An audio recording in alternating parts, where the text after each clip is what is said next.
خدا کے مقدس کلام میں سے مکاشفہ کی کتاب اس کا 8واں باب جو کہ 13 آیت پر مشتمل ہے۔ 7ویں مہر۔ جب اس نے 7ویں مہر کھولی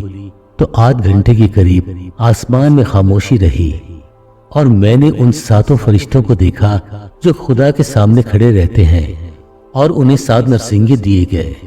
پھر ایک اور فرشتہ سونے کا اونٹ سوز لیے ہوئے آیا اور قربان گاہ کے اوپر کھڑا ہوا، اور اس کو بہت سا اونٹ دیا گیا تاکہ سب مقدسوں کی دعاؤں کے ساتھ اس سنہری قربان گاہ پر چڑھائے جو تخت کے سامنے ہے۔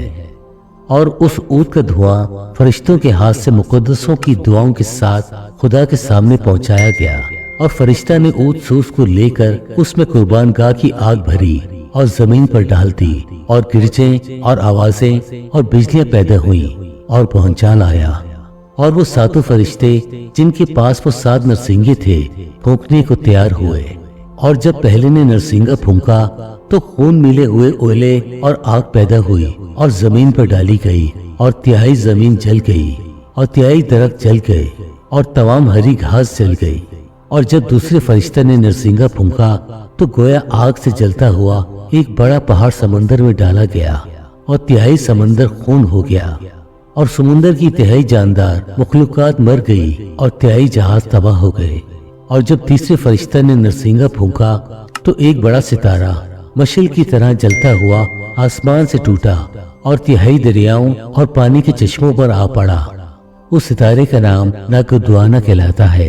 اور 3 پانی ناگودوانے کی طرح کڑوا ہو گیا، اور پانی کے کڑوا ہو جانے سے بہت سے آدمی مر گئے۔